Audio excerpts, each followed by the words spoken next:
Hello students, आप सभी का हमारे यूट्यूब चैनल में हार्दिक स्वागत है। आज के इस वीडियो में बात करने वाले हैं Kota university BA second semester के साइकोलॉजी वाले जो भी स्टूडेंट्स हैं उनके लिए ये वीडियो काफ़ी खास है, क्योंकि इस वीडियो में मैं आप लोगों को मोस्ट इम्पोर्टेंट क्वेश्चन बताने वाला हूँ। कौन कौन से क्वेश्चन आप लोगों के विद सिलेबस वाइज आ सकते हैं, यूनिट वाइज आ सकते हैं, ठीक है। पासिंग के लिए आप लोगों को कितने मार्क्स चाहिए होते हैं, एग्ज़ाम पैटर्न क्या रहता है और कैसे आप लोगों को पेपर लिखना होता है, इन सभी मुद्दों पर इस वीडियो में काफ़ी कुछ चीज़ें बताने वाला हूं। तो वीडियो आप लोग पूरा देखना, और अगर आप लोग चैनल पर नए हैं तो चैनल को सब्सक्राइब, वीडियो को लाइक और बेल आइकन ज़रूर दबा लीजिएगा। देखो स्टूडेंट, जो भी स्टूडेंट सेकेंड सेमेस्टर का पेपर देने वाले हैं बीए साइकोलॉजी का, है ना, तो साइकोलॉजी का जिनका भी पेपर है तो दो टाइप से होगा। उसमें 70 नंबर का तो आपका एग्ज़ाम लगता है और 30 नंबर आपके इंटरनल के लगते हैं, ठीक है ना। 3 घंटे का आपका पेपर रहता है। अब जो 30 नंबर आप लोगों के इंटरनल रहते हैं वो आपको कॉलेज की तरफ से दिए जाते हैं, ठीक है। तो कॉलेज वाले मिड टर्म के हिसाब से आपको 20 नंबर देते हैं और प्रेजेंटेशन के हिसाब के 10 नंबर देते हैं। इस टाइप से रेगुलर स्टूडेंट्स को नंबर दिए जाते हैं, और जो प्राइवेट स्टूडेंट है उनका भी सेम इसी टाइप का प्रोसेस रहने वाला है। और जो आपका पेपर होगा वो 70 नंबर का होगा। 70 नंबर में से आपको 28 नंबर लाने होंगे। आप लोग पास होने के लिए 28 नंबर चाहिए होते हैं। बाकी इससे कम नंबर लाते हो तो बैक या फेल आपको किया जा सकता है। टोटल आपके 100 नंबर होते हैं, ठीक है। चलिए बात करते हैं। इसमें 70 नंबर 3 घंटे का आपका पेपर है, जिसमें अब आप लोगों को पेपर देखने को मिलेगा। उसमें 2 खंड होंगे, एक तो ए खंड होगा, एक बी खंड होगा।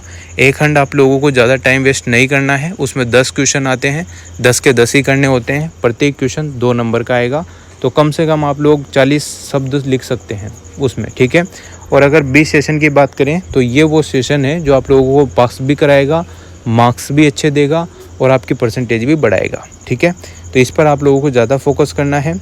इसका ये फंडा है कि 10 क्वेश्चन आपको देखने को मिलेंगे।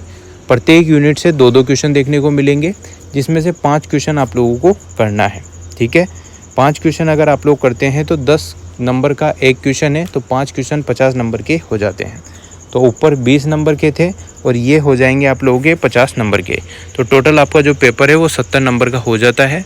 जो बड़े क्वेश्चन अगर आप लोग लिखते हैं बड़े क्वेश्चन आप लिखते हैं 10 नंबर का है, तो कम से कम 4 या 5 पेज आपको दोनों तरफ से लिखना पड़ेगा कॉपी में, जब जाके आपको अच्छे मार्क्स मिलेंगे। अब बात करते हैं इकाई की, यानी कि जो यूनिट है, 5 यूनिट, उनके मोस्ट इंपॉर्टेंट क्वेश्चन की बात कर लेते हैं, ठीक है। चलिए सबसे पहले तो यहाँ पर इंट्रोडक्शन लिखा हुआ है इकाई फर्स्ट में। जो इंट्रोडक्शन में आप लोग सभी जानते हैं कि मनोविज्ञान के बारे में आप लोगों से पूछा जाएगा, उसका परिचय आप लोगों को बताना है। तो यहाँ पर नॉर्मल से क्वेश्चन इस प्रकार से बनेंगे कि समाज मनोविज्ञान का अर्थ बताते हुए उनके स्वरूप और विस्तृत क्षेत्र का वर्णन कीजिए। इस टाइप से आप लोगों को क्वेश्चन देखने को मिलेंगे। तो पहली इकाई में से परिचय से संबंधित क्वेश्चन बनेगा। समाज मनोविज्ञान का अर्थ, ठीक है, पूछा जा सकता है। स्वरूप और विस्तृत क्षेत्र और अन्य सामाजिक विज्ञानों से संबंधित आपसे चीज़ें पूछी जा सकती है। समाज मनोविज्ञान की जो विधियां हैं, निरीक्षण विधि होगी, साक्षात्कार विधि होगी, क्षेत्र प्रयोग विधि, समाज मिति विधि, ये सारी चीज़ें आपसे पूछी जाती है। और सारी की सारी विधियां वेरी इंपॉर्टेंट है, तो आप लोग एक बार अच्छे से इनको रीड आउट करके जाइएगा। अगली बात करते हैं सेकेंड यूनिट की। तो इसमें आप लोगों से सामाजिकरण से संबंधित चीज़ें पूछी जाएगी।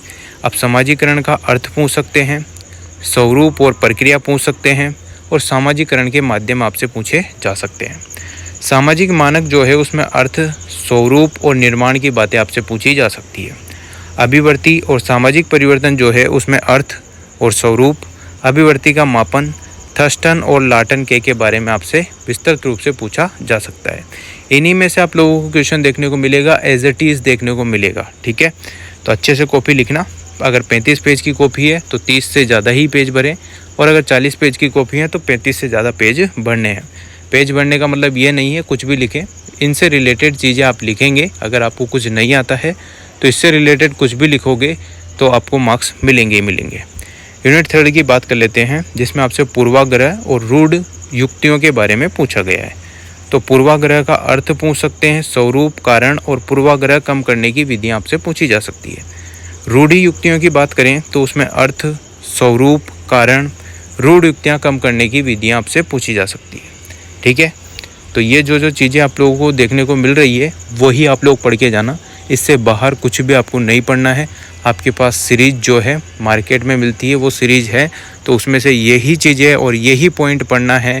बाकी क्वेश्चन कैसे भी आए आपको आंसर वही लिखना है जो लिखा हुआ है, ठीक है। क्योंकि बहुत सारी बार क्या करते हैं, जैसे पूछ लिया पूर्वाग्रह का अर्थ क्या होता है, अगली बार पूछ लिया पूर्वाग्रह किसे कहते हैं, तो मतलब एक ही है, बस क्वेश्चन को घुमा फिरा के आपसे पूछा जा सकता है। चौथी यूनिट की बात करते हैं तो नेतृत्व के बारे में आपसे पूछ सकते हैं, जिसमें उसका अर्थ पूछ सकते हैं, स्वरूप, विशेषता, नेता का प्रकार और नेता के नेतृत्व के प्रकार और नेता के प्रकार, या जो भी है नेता के प्रकार जो भी है, नेता मतलब लीडर, जिसके प्रकार वरकार आपसे पूछे जा सकते हैं। 5 यूनिट जो कि बहुत इंपॉर्टेंट है, उसमें संप्रेक्षण और परोपकारी सामाजिक व्यवहार का अर्थ, स्वरूप, कारक, प्रकार, बाधाएं, ये पूछ सकते हैं, ठीक है ना। तो ये इम्पोर्टेंट थे जो मैंने आपको बताए हैं, विद सिलेबस के अकॉर्डिंग ही चीज़ें बताई है। तो इन्हीं में से आपका पेपर बनना है और इसी में से चीज़ें आने वाली है। सेकेंड सेमेस्टर का पेपर है ये, इसका ध्यान रखें। और अगर आप लोग कॉपी कम भर के आ रहे हैं, यानी कि पूछा तो आपसे 5 पेज का है, आपने 2 पेज लिखे हैं, तो आपके मार्क्स कम आएंगे 100%। अगर आपसे 5 पेज का पूछा है और 5 पेज से 6 पेज लिख रहे हैं तो अच्छे मार्क्स बनेंगे, ठीक है। Thank you so much. Video अगर अच्छी लगी हो तो like, comment, share and subscribe.